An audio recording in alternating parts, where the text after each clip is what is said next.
الحمد لله رب العالمين والصلاة والسلام على رسول الله. دمانتي وين سلام يا سلام عليكم ورحمة الله وبركاته. waxaa runtii aan aad ugu faraxsanahay inaan caawa halkan xafladan dhalinyarada reer Boorama aan kala soo qayb galo munaasabada quruxda badan leh runtii madaxdii iyo dadkii hadlayba ay hadallo aad u qiimo badan ku soo bandhigeen fanaankii inuu masraxyada waaweyn yimaada bay hayde cabdi tahliil warsamo baan xasuustay markuu imika heesta inoogu dhuftay isagana waa mahad celinayna waa la sheegay hawshii weyneyd ee library-ga ahayd ee aynu maanta halkan ku dhagax dhignay waa qiimo weyn oo u soo kordhay jamhuuriyadda Somaliland gaar ahaan Boorame waxaanu rajaynaynaa insha Allah bilowga inaynu ka soo qayb gali doono iyadoo dhisma oo shaqaynaysa oo ardaydii kuwii waaweynaa iyo kuwii yaryaraaba ay wax ku akhrisanayaan ay ka faa'iideysanayaan ma aha akhriska oo qura iyo wax laga akhristo une waxaana lagu kaydiyaa culumta iyo taariikhda iyo wax walba lagu kaydiyaa iminka haddaad tagto British Library aad London tagto baad istiraahdo adduunyada kale markaad soo marto bal taariikhdii xaafadaheenna iyo dhulkeenna ka baadh meel kale ba ha qaban daraawishtii haddaad istaa taariikhdeedii baadh waxaad soo helaysaa war aynaan inagu haynba aynaan warba hayn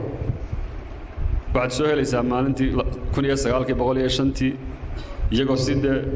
taariikh rasmi u qorayo oranaya February 2 waxa dhacay waxa iyo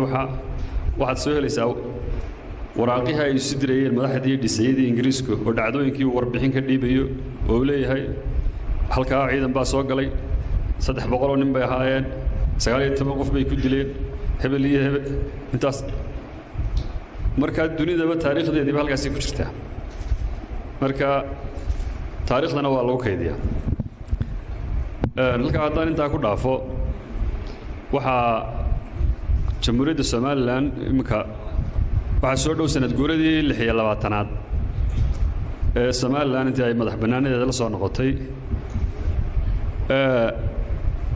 waxaa runtii Somaliland u qabsoomay wax aad iyo aad u muhiim ah oo lagu yidiisho nimcada marka hadii jeer ku dhex jirto inta badan nimcada ma muuqato waxaa garanaya cid ay ka maqan tahay Soomaaliyeedii aynu kala goonay 1990kii iyo Somaliland imika markaas barbar dhigto waxaad arkaysaa in aad iyo aad ay isu bedeshay horumarka iyo dawladnimada Somaliland inaynu aad iyo aad uga horeyno maalin dhaweed BBC-da waxaan ka dhageysanayay Muqdisho waa garanaysaan siday ahayd waxaa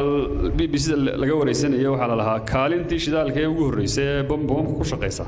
oo laga furay baa la wareysanayay mala sanad ka hor bay baan malanay inagu miyaynu isweydiinaa waxaa la kaalin shidaal baa meel ku furan iyaga waxay ahayd wax weyn war bay ahayd BBC-da la sheegaysay waxaynu leenahay in ka tuulo kasta oo 100 qof ama 200 ku nooshay waxa ka furan iskuul dawladeed ma ogtihiin in aanay magaalada leeyahay Muqdisho iskuul dawladeed baan ka furnay gebigeedaba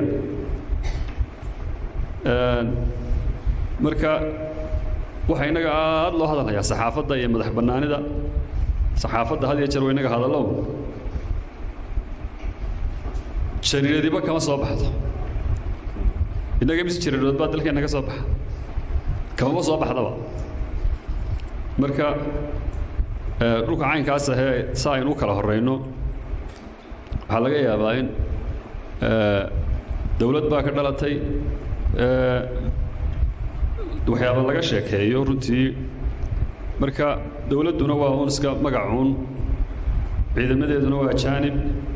waxa aad iyo aad aynu kala fognahay waxaanu haysanaa wax Ilaahay loogu mahadnaqo dalka Somaliland horbar ballaaran aad u ballaaran baa intii ka hirgalay anigu Boorame waxa igu horeysay 29 boorama 29 bay waa magaalooyinka ugu ballaaran ee ugu kororka badan ee Soomaaliland bay ku jirtaa inkastoo magaalooyinka ay wada kordheen magaalada oo yar baanimi halka bartanka magaalada ku urursan yihiin hudheelka weyn ee maanta ay hudheelada weyn oo joognaa ma jirin 5 star ku wuxuu ahaa haraw ana afar habeen seexdayo odayaal baa halka hareeraha fadhiyo halkaasaan isku sheekaysan jirtay dhimkana waad aragtaan dhinac walba way u kacday laamiyadu dhinac walba way marayaan jaamacadaha iyo waxbarashada iyo aqoonta iyo hay'adaha iyo dhinac walba way u socotaa marka nimcadaasuna waa wax Ilaahay loogu mahadnaqo waa waxyaabaha badan ee Soomaaliland ku soo kordhay waxay u baahan tahay Soomaaliland iyo sanad guurada 26aad imka soo socotaba in si weyn loogu diyaar garoobo barnaamijkeeda iyo dhiirigelinteeda iyo dabaaldegeedaba dadkeenu hadii jeer way dad iska xamaasad badan oo waxyaabo badan oo horumar ah waxay marka hore way ku buuqaan marka dambana walaa saameenu moodeen bay dhaahdaan berdhood waxa arkaysan iyadoo DP Wall iyo lagu buuqayo horumarkii dekada berbera iyo waxyaabo ku saabsan dhaqanka aynu ku kala duwanahay dad badan iminka DP Wall waa dekada berbera maamulkeedii baa lagu wareejiyay maalin dhaweydna shirkad la yiraahdo B&O oo DP Wall hoos timaado shirkad yar oo substation ah ayaa boosaas lagu wareejiyay wax boosaas buuqaya iyo Puntland ma maqasheen wala DP Wall baa lagu wareejiyay TV wax ka qaylinaya ma aragtay odayaal meel ka qaylinaya ma aragtay waliba wax ay ka dhigan tahay ma jirto marka la eego DP Wall iyo B&O marka la soo eego wax la isbarbar dhigi karo maaha waa shirkad yar oo beri dhaweeyay maamulkeeda la wareegtay DP Wall dabadna waxay hoos timaadaa DP Wall dekadaha yaryar iyo jadtiga iyo meelahaas ay u dirataa haddana waa arkayseen Puntland sida loogu soo dhaweynayay marka wixii horumarana ha la soo dhaweeyo qarannimadeennana ha la wada ilaashado dhalinyarada halkaa fadhido dhami Soomaaliland bay ku dhalatay intay jirtay nabadgelyo ay ku dhex dhasheen khayr iyo wanaag bay ku dhex dhasheen way ku koreen ma sha Allah aad iyo dalkeena iyo horumarkeena iyo dawladnimadeena aanu ilaashano